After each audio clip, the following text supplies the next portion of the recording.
या देवी सर्वभूतेषु मां ब्रह्मचारिणी रूपेण संस्थिता नमस्तस्यै नमस्तस्यै नमस्तस्यै नमो नमः। आज दिनांक है 3 अप्रैल रविवार और आज चैत्र नवरात्रि का दूसरा दिन है।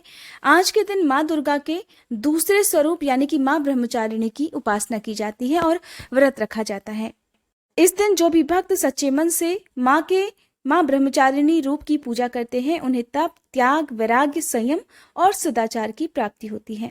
और ऐसे भक्त जीवन में जिस बात का भी संकल्प ले लेते हैं उसे वो पूरा करके ही रहते हैं, क्योंकि माँ ब्रह्मचारिणी ने भी जब तपस्या की थी तो उन्होंने भगवान शिव को पति रूप में प्राप्त करने के लिए ही तपस्या की थी और उन्होंने इस तपस्या को कई साल तक किया था। इस कठिन साधना को करते समय मां ब्रह्मचारिणी ने कई हजार वर्षों तक केवल निराहार रहकर, कई बार केवल कंदमूल फल खाकर तो कभी केवल पत्ते खाकर अपना जीवन निर्वाह किया और अपनी तपस्या जारी रखी। तब आखिरकार भगवान शिव उनकी तपस्या से प्रसन्न हुए और उन्हें अपनी पत्नी के रूप में स्वीकार करने का आशीर्वाद उन्हें दिया। इसी प्रकार कहा जाता है कि जीवन में यदि आप किसी भी मंजिल को प्राप्त करना चाहते हैं, आपकी कोई भी ऐसी अभीष्ट मनोकामना है, तो उसकी पूर्ति जब तक नहीं हो जाती तब तक आपको चाहे पूजा पाठ हो या प्रयास हो, आपकी जो भी मंजिल है, जो भी सपना है, जब तक आपको वो प्राप्त नहीं हो जाता तब तक आपको उस ओर लगातार प्रयास करते रहना चाहिए। साथ ही अपने आराध्य देवी देवताओं पर भी अपना अटूट विश्वास बनाए रखना चाहिए। आज की वीडियो में आप जानेंगे माँ ब्रह्मचारिणी की व्रत कथा के बारे में। साथ ही इस वीडियो के अंत में, इस वीडियो नहीं लगभग हर वीडियो के अंत में मैं हर दिन आपके कुछ सवालों के जवाब भी दिया करूंगी। इसके लिए आप इस वीडियो को अंत तक जरूर देखेगा। हो सकता है कि आपके कुछ प्रश्न ऐसे हों जिनका जवाब आपको इस वीडियो में मिल जाए। नवरात्रि के दिनों में जो भी पूजा आप करते हैं उसमें एक बात का आपको ध्यान रखना चाहिए कि हर दिन नियम से धूप दीपक जलाने के साथ ही घी और कपूर जलाकर माँ की आरती आप जरूर करें। इन सबसे अंत में क्षमा याचना जरूर करें ताकि जाने अनजाने में जो भी गलती पूजा पाठ में आपसे हुई हो तो उसके लिए आपको क्षमा मिल सके। दिन भर व्रत रखने के बाद रात को पूजा करने के बाद भी आपको क्षमा याचना जरूर करनी चाहिए। नवरात्रि के दूसरे दिन माँ ब्रह्मचारिणी की विधि विधान से पूजा अर्चना करके उनका प्रिय भोग उन्हें अर्पित करना चाहिए। माँ ब्रह्मचारिणी का प्रिय भोग है शक्कर और मिश्री। अगर आपकी सामर्थ्य है तो आप मौसमी फल, दूध से बनी मिठाइयों का भोग माँ को लगाएं, लेकिन इस दिन आप शक्कर या मिश्री का भोग माँ को जरूर अर्पित करें। आपकी जो भी मनोकामना है वो माँ अवश्य पूर्ण करेंगी। इसके अलावा माँ की विधि विधान से पूजा अर्चना करने के साथ ही दुर्गा सप्तशती का पाठ अवश्य करना चाहिए। पान, सुपारी, लौंग, इलायची का भोग आप हर दिन अगर लगाते हैं तो और भी अच्छी बात है। कथा प्रारंभ करने से पहले आप सभी से अनुरोध है, कमेंट बॉक्स में जय माता दी जरूर लिखेगा। पौराणिक मान्यताओं के अनुसार जब देवी सती अपने पिता के यहाँ होने वाले यज्ञ आयोजन में पहुंची तो वहां पर उनके पिता ने महादेव का बहुत अपमान किया, उनके प्रति अपशब्द कहे, जिसे देवी सती सहन नहीं कर पाई और उन्होंने उस यज्ञ की अग्नि में स्वयं को भस्म कर डाला। देवी सती के विरह में भगवान शिव ने खुद को सांसारिक जीवन से बिल्कुल अलग कर लिया और इसके बाद वो कई वर्षों तक ध्यान मग्न हो गए। देवी पार्वती भगवान शिव को पुनः अपने पति के रूप में प्राप्त करना चाहती थी, इसलिए देवी पार्वती ने देवर्षि नारद के कहे अनुसार तपस्या के मार्ग का पालन किया। इसी बीच देवता गणों ने भी कामदेव से सहयोग मांगा, जो स्नेह, पसंद, कामुक, प्रेम, वासना और आकर्षण के देवता माने जाते हैं। देवताओं ने कामदेव को ये सलाह दी कि वे देवी पार्वती के लिए भगवान शिव के मन में प्रेम की भावना उत्पन्न करें, क्योंकि तारकासुर नाम के राक्षस का अंत केवल भगवान शिव के पुत्र के द्वारा ही संभव था। इसलिए भगवान शिव तो उस समय गहरे ध्यान मग्न थे, इसलिए भगवान शिव को पार्वती को पसंद करना और उन्हें अपने पत्नी के रूप में स्वीकार करना अत्यंत आवश्यक था। इस प्रकार आश्वस्त होकर कामदेव ने भगवान शिव पर अपने प्रेम का बाण चला दिया। माना जाता है कि एक बार भगवान शिव अपने ध्यान में परेशान हो जाते हैं तो फिर वे अपना रुद्र रूप धारण कर लेते हैं और ये उनका क्रोधी उग्र रूप है। जब कामदेव का बाण भगवान शिव पर लगा तो महादेव का ध्यान भंग हो गया।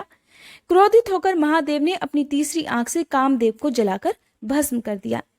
विपरीत दिशा में खुले आसमान के नीचे रहते हुए भी देवी पार्वती ने उधर प्रकृति की पीड़ा और मूसलाधार बारिश, चिलचिलाती धूप और कड़ाके की ठंड जैसी परम विषम स्थितियों का सामना किया और वे अपनी तपस्या में लगातार लीन रही।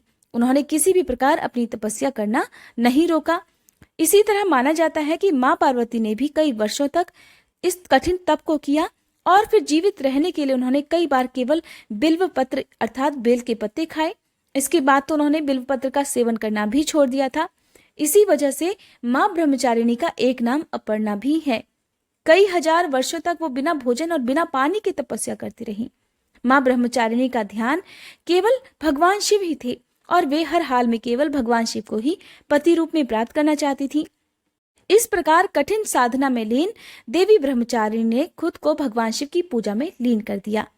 आखिरकार भगवान शिव को उनकी तपस्या से प्रसन्न होना ही पड़ा और भगवान शिव ने ही उन्हें ये नाम दिया कि कठिन तपस्या के कारण उनका एक नाम ब्रह्मचारिणी रूप से प्रसिद्ध होगा।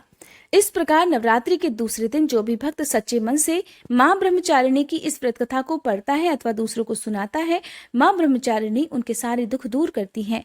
प्रेम से बोलिए माँ ब्रह्मचारिणी की जय। माँ ब्रह्मचारिणी की आरती करने के लिए आप ऊपर स्क्रीन पर भी देख सकते हैं कि संपूर्ण आरती है जिसे आप माँ ब्रह्मचारिणी की पूजा करते समय कर सकते हैं।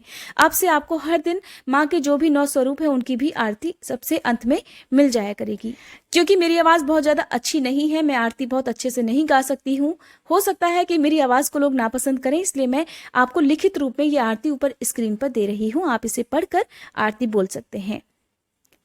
अब बात आती है पहले प्रश्न की। जिन लोगों ने भी नवरात्रि में कलश की स्थापना की हुई है, अक्सर लोग क्या करते हैं कि जो स्थापित नारियल है उसे हटाकर जो जल से भरा हुआ लोटा है, चाहे वो मिट्टी का हो या तांबे का हो, तो उसमें अलग से जल दोबारा से थोड़ा थोड़ा हर दिन डालते हैं। मैं आपको बता दूं कि ऐसा बिल्कुल भी नहीं करना चाहिए। आपने पहले दिन जितना जल भरकर रखा है बस उसे उतना ही रहने दीजिए और उसके बाद आप जब कलश विसर्जन होगा उसके बाद ही उस नारियल को वहां से हटा सकते हैं। क्योंकि स्थापित नारियल में सभी नवग्रहों का वास होता है, सभी देवी देवताओं का वास होता है, साथ ही माँ भगवती भी इस दिन आपके घर में 9 दिन तक विराजमान रहती हैं। इसलिए स्थापित की हुई जो भी मूर्ति है, तस्वीर है या स्थापित नारियल है उसे बार बार हिलाना नहीं चाहिए। केवल हिलाते उस दिन है जिस दिन कलश विसर्जन किया जाता है। स्थापित कलश की भी हर दिन नियम से पूजा करनी चाहिए। सभी नवग्रहों का ध्यान करना चाहिए। नवग्रह मंत्र का जाप आपको हर दिन स्थापित कलश की पूजा करते समय करना चाहिए। नवग्रह मंत्र है ब्रह्मा मुरारी त्रिपुरांतकारी भानु शशि भूमि सुतो बुधश्च गुरुश्च शुक्र शनि राहु केतव सर्वे ग्रहा शांति कराम भवन्तु। अगली जरूरी बात अष्टमी और नवमी के पूजन के बारे में है। तो मैं आपको बता दूं कि जो लोग अष्टमी के दिन कन्या पूजन करते हो या जो लोग नवमी के दिन कन्या पूजन करते हो उनके लिए ये बात बहुत ही ध्यान देने लायक है। क्योंकि देखिए, जब अष्टमी का व्रत होता है तो आपको सप्तमी तिथि को व्रत रखना चाहिए। ये व्रत उन लोगों के लिए है जिन्होंने केवल पहला और आखिरी व्रत लिया है। जो लोग पूरे 8 दिन या पूरे 9 दिन का उपवास रखते हैं उनके लिए ये नियम नहीं है, क्योंकि उनके तो रोज के व्रत है ही। इस प्रकार से अष्टमी पूजन करने वाले लोगों को सप्तमी तिथि के दिन व्रत रखकर अष्टमी तिथि को कन्या पूजन करना चाहिए और उस दिन आप शुद्ध सात्विक भोजन ग्रहण करें। और उसके बाद अगले दिन यानी कि नवमी तिथि को भी माँ सिद्धिदात्री की पूजा जरूर करें। बेशक आपने कन्या पूजन अष्टमी तिथि को कर दिया है, लेकिन नवरात्रि तो पूरे 9 दिन की ही मानी जाती है और 9 स्वरूपों की पूजा किए बिना माँ भगवती का पूजन अधूरा रहता है। इसलिए सबसे जरूरी बात कि 9 दिन तक की पूजा आपको करनी ही करनी है। कुछ लोग कन्या पूजन अष्टमी तिथि को करके नवमी तिथि के दिन ही कलश विसर्जन कर देते हैं, जो कि बिल्कुल भी नहीं करना चाहिए। ऐसा इसलिए क्योंकि जैसा मैंने अभी आपको बताया कि नवरात्रि का मतलब ही 9 दिन की पूजा है। ऐसे में चाहे आपने अष्टमी को पूजन कर लिया हो, फिर भी आपको जो कलश विसर्जन है वो नवमी को ना करके दशमी तिथि को ही करना चाहिए। ध्यान इस बात का रखना है। नवमी तिथि को जो कन्या पूजन करेंगे वो लोग तो दशमी तिथि को पूजन करेंगे ही करेंगे।